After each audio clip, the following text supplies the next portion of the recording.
Habari zote kubwa za kimichezo kwenye meza moja. Hii ni Kurasa Mwanzo Mwisho.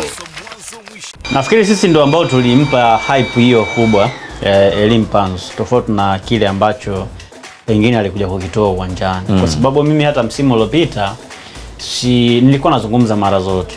Siwezi kusema kwamba Elie Mpanzu ndio alikuwa mchezaji bora kwenye klabu ya Simba.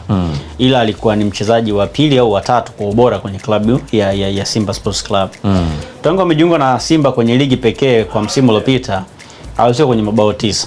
Akifunga 4, akiassist mara 5 kwa msimu uliopita. Na ndio mtu ambaye ameingia dirisha dogo, maana yake amecheza mechi zaidi ya 10. Wakati ambao Jean Charles amefunga zaidi ya mabao 10 kutokea hiyo mwezi tu tangu Januari kwenda mpaka mwishoni mwa msimu.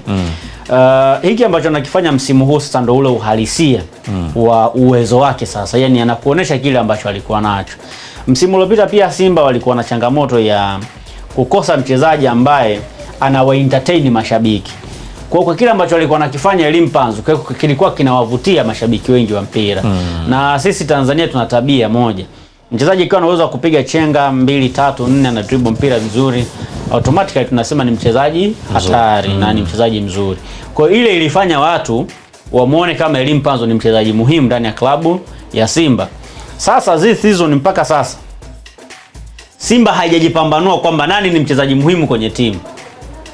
Kwa hiyo sasa watu wanakaa kutazama mmoja anafanya nini.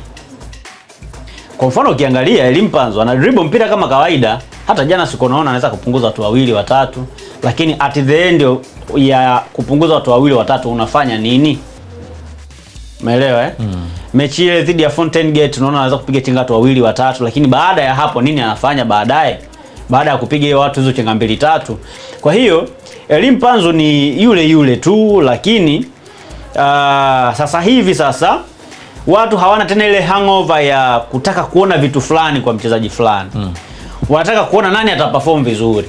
Ndio sasa wanaona uhalisia wa Elie Mpanzu. Kwa mimi sijawahi kumuona Elie Mpanzu kama ni mchezaji tishio kwenye klabu ya Simba, ila niliwahi kumuona kama ni moja ya wachezaji ambao wana uwezo tu wa kuwatishia wapinzani, kwamba akiwa na mpira, ana speed, ana uwezo wa kupunguza wachezaji 2, 3, lakini bado kwenye final decision sio mtu ambaye anaweza kufanya maamuzi ambayo yanaweza kukushtua, kwamba anaweza kufanya kitu ambacho hakiwezekani kikaenda kikawezekana. Kwa hiyo nadhani kadiri muda unavyozidi kwenda anaweza kukaa na kujianalyze mwenyewe, akajiassess vizuri, akajua namna gani ambavyo anaweza kurejea kwenye fomu nzuri ambayo inaweza kuwafanya mashabiki waendelee kuvutiwa naye zaidi.